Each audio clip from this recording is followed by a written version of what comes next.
Pantanal. O Pantanal situa-se no sul do Mato Grosso e no noroeste do Mato Grosso do Sul, ambos estados do Brasil, além de também englobar o norte do Paraguai e o leste da Bolívia, que é chamado de Chaco Boliviano, considerado pela Unesco Patrimônio Natural Mundial e Reserva da Biosfera. A vegetação do Pantanal.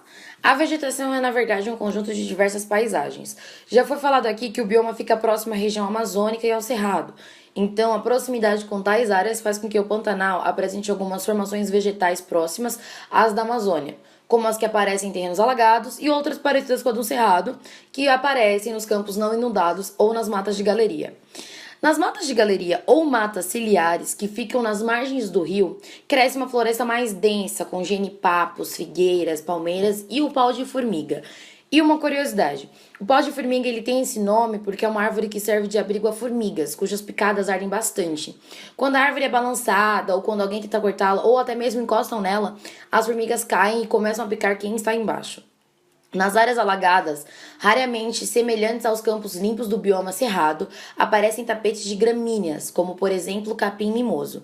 Em locais nunca alagados, aparecem árvores grandes, como a carandau, buriti e os ipês, que nos meses de julho e agosto colorem o Pantanal com flores rosas, lilás e roxas. Nos terrenos alagados, constantemente são encontrados vegetais aquáticos flutuantes, como o aguapé e a erva de Santa Luzia. Além de vegetais fixos com folhas imersas, como a sagitária, e as plantas que permanecem submersas, como a cambomba e a utriculária. Existem ainda na paisagem pantaneira matas conhecidas como paradutais. Nessas matas crescem árvores com cascas espessas, rugosas e com galhos retorcidos.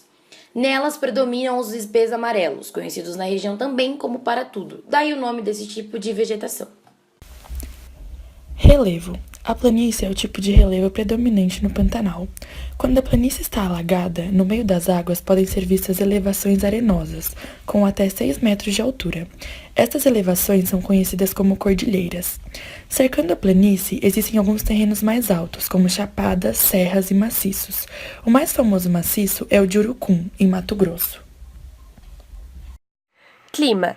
O clima do Pantanal é classificado como tropical, caracterizado por temperaturas elevadas. A região apresenta duas estações bem definidas: o verão chuvoso, de outubro a março, quando a temperatura fica em torno de 32 graus, e o inverno seco, de abril a setembro, quando a média de temperatura é de 21 graus. As chuvas fortes são um fator determinante de paisagem pantaneira. Elas propiciam as cheias, que mudam a cara da vegetação, e também a vida de animais e homens por alguns meses do ano. Solo. O solo da planície pantaneira foi formado a partir de fragmentos vindos de terrenos mais altos. É uma superfície pouco permeável. As características desse solo são resultado das constantes inundações. Como há excesso de água, a decomposição de matéria orgânica se dá de forma mais lenta e difícil, o que diminui a fertilidade. A fertilidade só chega às regiões que foram alagadas quando elas voltam a secar. Quando as chuvas param e os terrenos secam, fica sobre a superfície uma mistura de areia, restos de animais e vegetais, sementes e humus, uma camada que torna o solo mais fértil. Nos terrenos mais altos e mais secos, o solo é arenoso e ácido.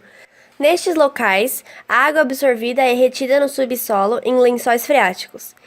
Estes solos também são limitados em relação à fertilidade. Águas. No grande ecossistema chamado Pantanal, a água é um elemento que regula a vida. Estamos falando da maior planície alagável do mundo. Calcula-se que cerca de 180 milhões de litros de água entram na planície pantaneira por dia. As enchentes ocorrem nos meses de chuva.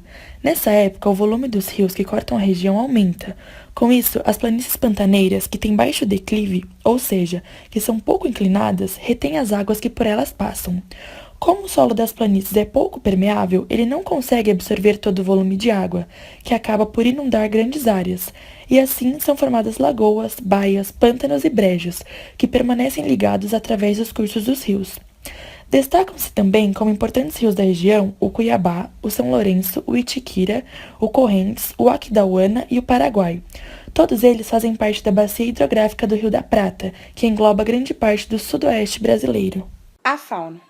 Até agora já foram encontradas na região 122 espécies de mamíferos, 93 espécies de répteis, 656 espécies de aves e 263 espécies de peixes.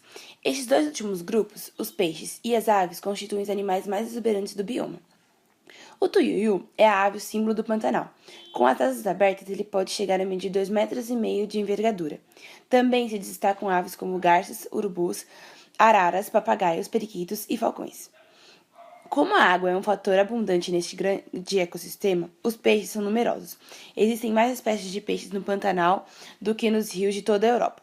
Fazem parte do grupo milhares de pintados, pacus, dourados e jaús. Os jaús são bagres gigantes que chegam a medir 1,5 metro de comprimento e pesar 120 quilos.